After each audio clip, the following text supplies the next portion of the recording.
गलियानी गलियानी ब्राह्मण घूरे, हाथ में पतर ले ले, पोथिया पुराण ले ले जी।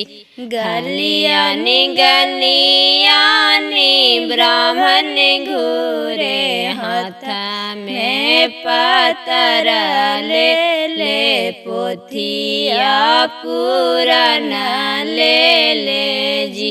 है कोई कावनपुर मेरा लगना सोचवा, ए सगुना सोचवा ए बजी।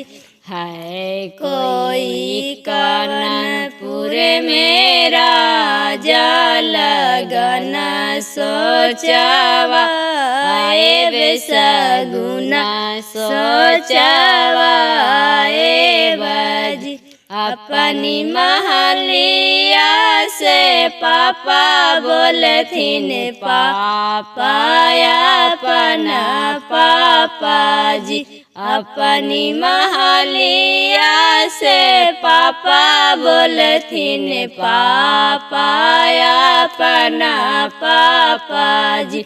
हमारे घर में धियावा कुमारी लगना सोचवा, ए सगुना सोचवा ए बजी।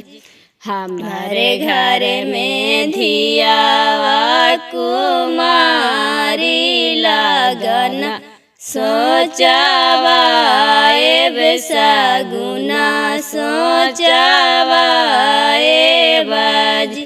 गलियानी गलियानी ब्राह्मण घूरे, हाथ में पतर ले ले, पोथिया पुराण ले ले जी।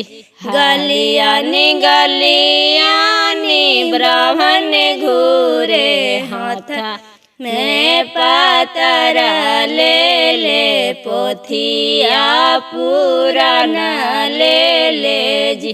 है कोई कानपुर मेरा लगना सोचवा, ए सगुना सोचवा ए बजी। है कोई कावनपुर मेरा लगना सोचवा, ए सगुना सोचवा ए बजी। अपनी महलिया से चाचा बोलथिन, चाचा अपना चाचा जी।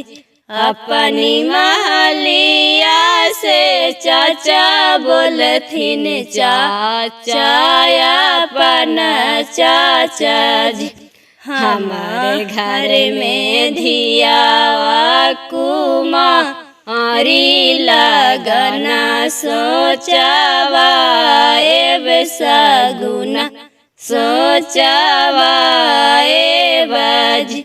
हमारे घर में धियावा कुमारी लगना सोचवा, ए सगुना सोचवा